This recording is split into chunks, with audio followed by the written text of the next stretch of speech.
This exercise is heel raises, which works the calf muscle. You're going to start with your feet hip width apart.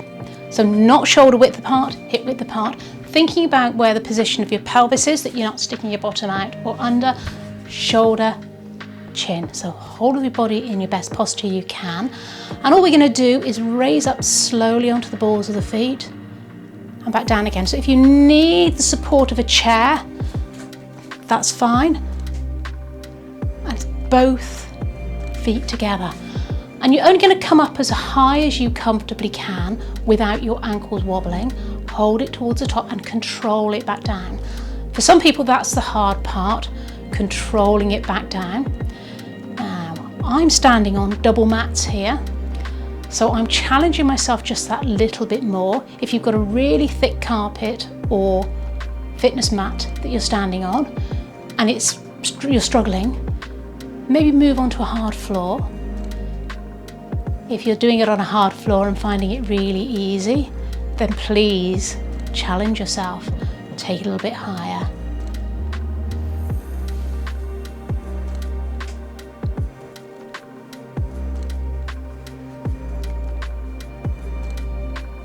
There's another exercise that's really good at working the muscles around the knee to help support and strengthen the knee. But you need to make sure that your knees are pointing forward, your kneecaps are pointing forward.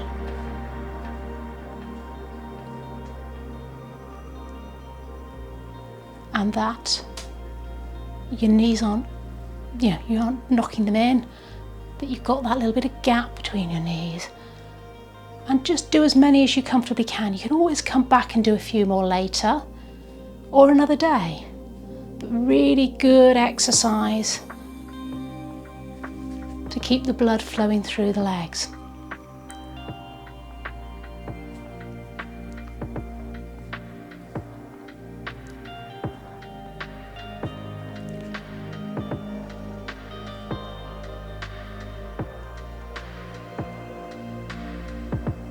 Well done, let us shake out. This exercise is really good at working your quads, the front of your thighs, and your hamstrings, the back of your thighs. We're going to try and do about 10 on each side, but if you find after 5 or even less you've had enough, you're going to stop, change to the other side, and then go back and do the first side again, but that's your choice. Okay, so sliding that right leg out in front, you're going to lift, bend it back, straighten, bend. I'm holding the side of the chair for support. I'm trying to sit as upright as I can, keeping breathing. Breathing out, breathing in. That's 4.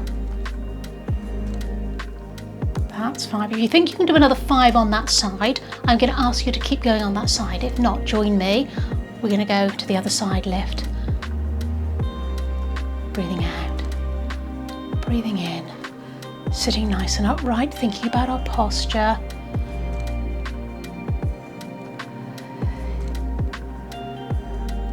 Don't forget, you can always rest when you choose. When you find you're not doing the exercise properly or it gets to be too much, you're going to stop and put your foot to the floor. Okay, those of you that have done just the one side, you're going to change to the other. If you've worked along with me and changed sides halfway through, you're going to go back to the first leg, lift and bend and straighten. You might not find you can do all 5 this time, even if you did the first 5. If you were finding it quite hard as we got to number 5, you're going to be finding it even harder now.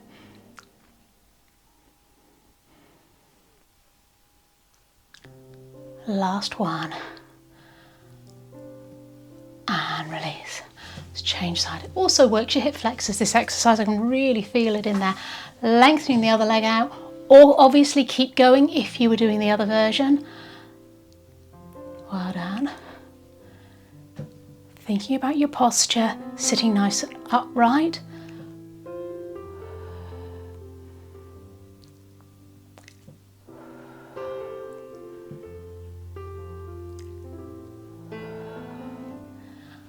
And rest. Well done. Let's do a little bit of stretch. So options. Either you're going to just push that leg back and feel that stretch. Make sure you're not going to fall off your chair. You can kneel down on the floor if you want to extend that a bit more, or come up to standing and come forward, tilt the pelvis under till you feel the stretch.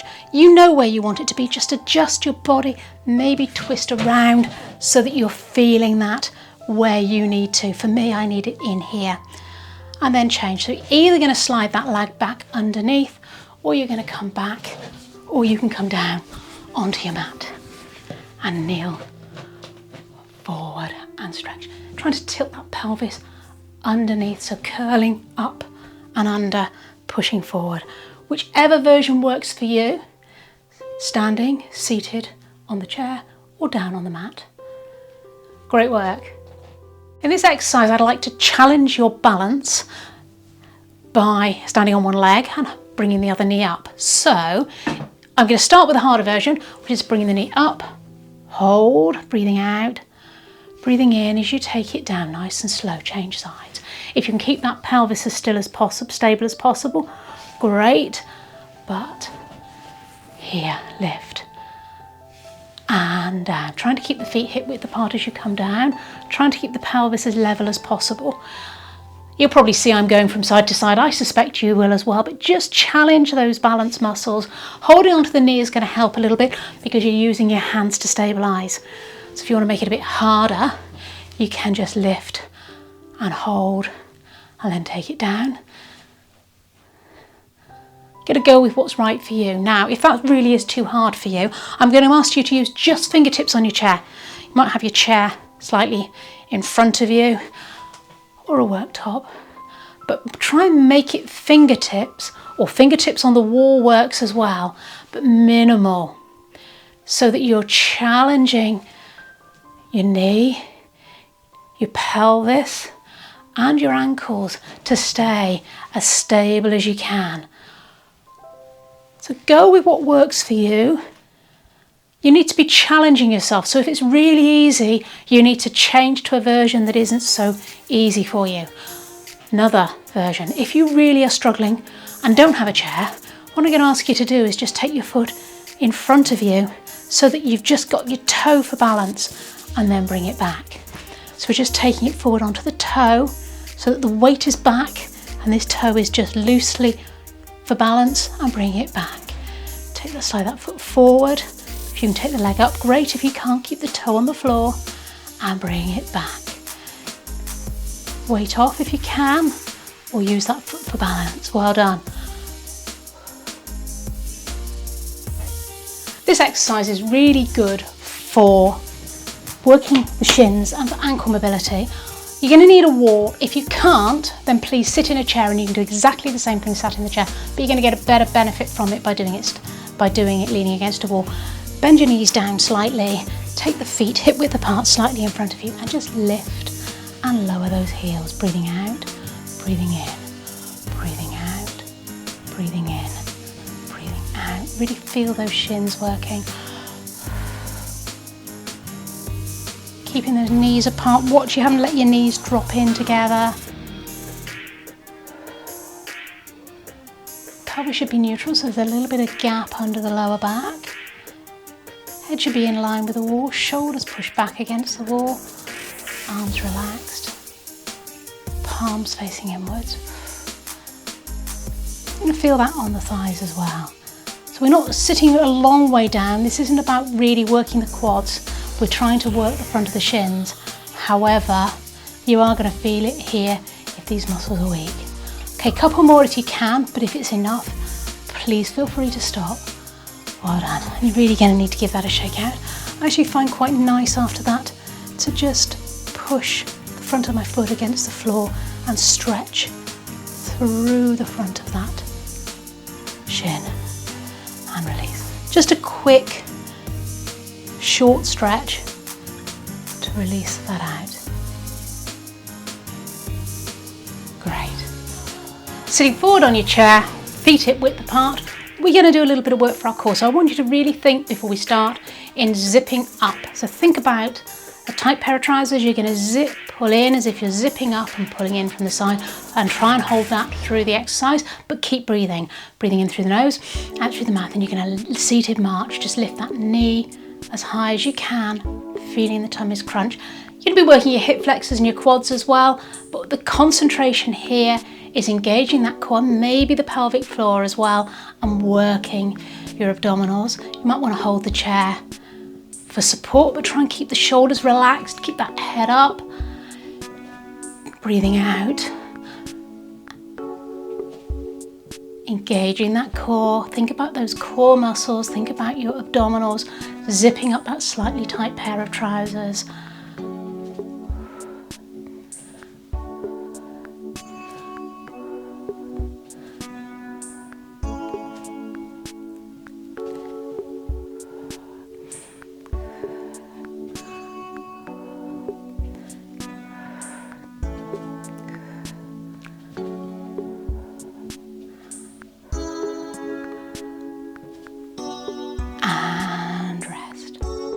For this next exercise, you need a Pilates ball if you have one, or a cushion or a pillow will do too, something you can put between your knees. And we're going to work the inner thighs or the adductors. And all I want you to do is place the ball between your knees. You need to sit forward on your chair, make sure it's nice and stable. All you do is squeeze and hold. Keep breathing, breathing in through the nose, out through the mouth, and release. Squeeze as you breathe out.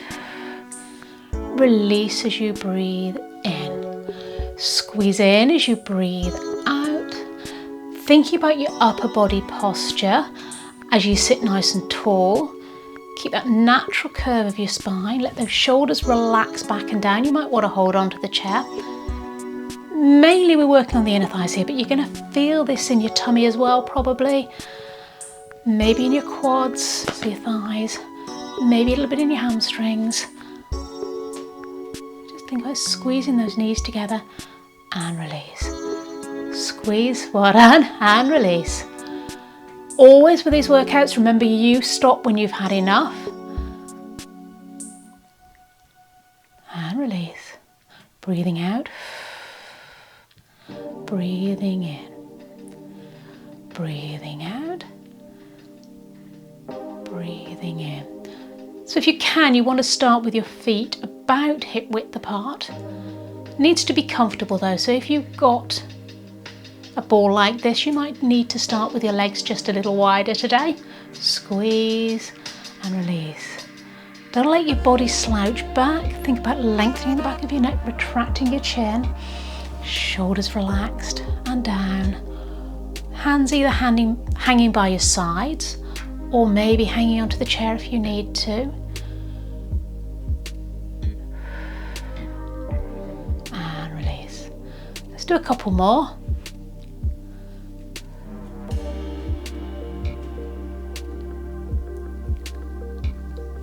Well done. This exercise is going to work the quads, so the thighs, and the hip flexors. It can be quite gentle if you do the gentle version. I want you to start with your feet hip width apart. So there's a little bit of gap between your knees. Maybe stick a fist and just see. Ankles directly underneath the knees. Take those shoulders back, relax them down, and you're going to hold either side of your chair. Lengthen the back of your neck. I'm going to turn so you can see a bit better what I'm doing with this exercise. Lengthen the back of the neck, retract the chin. Try and keep in that position. You should be facing me. I'm obviously going to turn mine so you can see. And all we're going to do is take the heel out and place it back. Flex the foot up as high as you comfortably can. Breathing out, breathing in. So I'm lifting that knee up, keep breathing in through the nose, out through the mouth. With this one, it doesn't really matter whether you're in or out on the out and in movement because both of them have a little bit of effort. But think about pulling in your core, keep breathing. So I'm making this quite big and definite. If for you that is working you already and your heel's not as high, that's fine too. Go with what's right for you.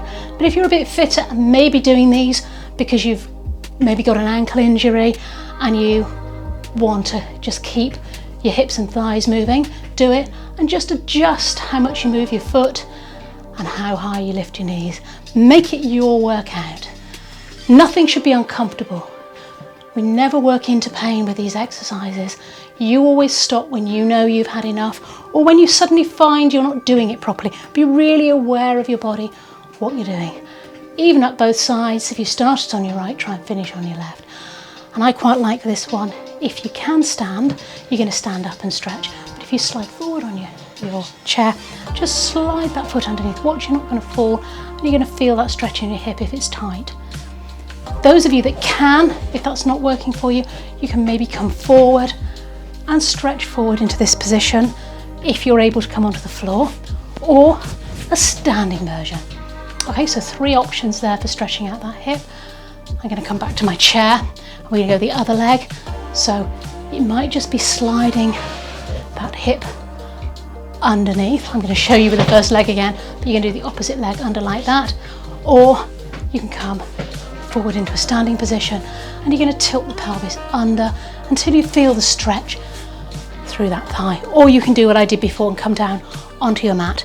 Really depends how easily you get up and down from the floor and how much of a stretch you feel you need. Give it a little bit of a shake out.